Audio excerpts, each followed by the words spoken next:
विजयदशमी बालकृष्ण प्रभु वैष्णवरुन खूब खूब आशीर्वाद वैष्णवरुन। तो देव दिवाली की आप सभी वैष्णवों को बहुत बहुत मंगल बधाई और बहुत बहुत आशीर्वाद। और देव दिवाली की क्या सेवा रहती है, क्या वस्त्र साज सामग्री रहती है, वो सब तो आप एप्लीकेशन में फॉलो कीजिए। और ठाकुर जी की कृपा से जल्द बुक आएगी तो उसमें भी आप लोग फॉलो करिएगा। और बाकी देव दिवाली पे तुलसी विवाह होता है। तुलसी जी के साथ ठाकुर जी के जो विवाह का पूरा प्रसंग है। तो देव दिवाली में मंडप सिद्ध होता है। मंदिरों में 2 मंडप सिद्ध होते हैं। एक मंडप में ठाकुर जी विराजते हैं और एक मंडप ठाकुर जी के सन्मुख रहता है। मंडप जो है बहुत सुंदर सिद्ध होता है और कई घरों में थोड़ा थोड़ा अलग प्रकार रहता है रंगों के हिसाब से। और सबसे बीच में मध्य में साथिया होता है। फिर कमल, तकिया, शंख चक्र, गदा पद्म, ये सभी चीज़ खड़ी से पहले ड्रॉ करते हैं। उसके बाद उसमें हमें रंग भरने होते हैं।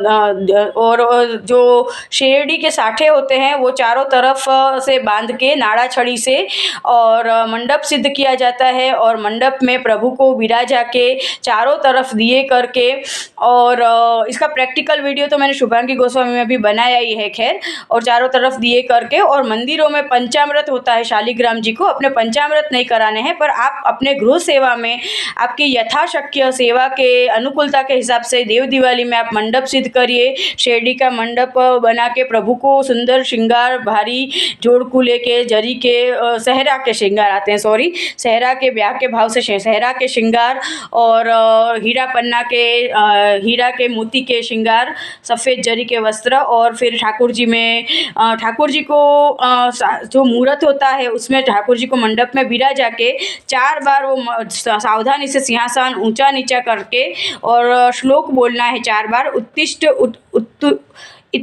इत्तिष्ठ गोविंद तद निद्रा जगतपते। क्योंकि 4 महीना जो देव उठनी कहते हैं, देव सो गए होते हैं चातुर्मास में, उसके बाद फिर देव दिवाली पे प्रभु जगते हैं। वैसे तो प्रभु सो जाएंगे तो हम सबका क्या होगा, पर फिर भी ये सब प्रभु की ही लीला है, ठीक है। तो इस तरह से ये मंत्र बोलना है। और उसके अलावा सामग्री में दीवड़ा है।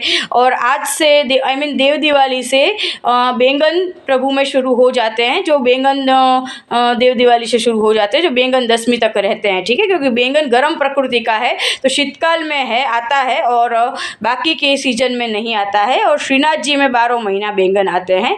तो इस तरह से बैंगन शुरू हो जाते हैं। तो सभी बैंगन की सामग्रियाँ भी सिद्ध होती है। और पूरी रात 4 दर्शन होते हैं हवेली मंदिर में। तो पर आप लोग सिर्फ ये मंडप की जो सेवा है वो कर सकते हैं और उसके बाद प्रभु को पोढ़ा दे सकते हैं। और जो सुबह की सेवा करते हैं तो उन लोगों को उत्सवों में शाम को भी फिर इस तरह से कर लेना चाहिए। तो इस तरह से आप देव दिवाली में अपने प्रभु को लाड लड़ाइए। और आप सभी को देव दिवाली की बहुत बहुत शुभकामना। तुलसी विवाह प्रभु के की बहुत बहुत शुभकामना, मंगल बधाई। वैष्णव खूब खूब आशीर्वाद वैष्णव।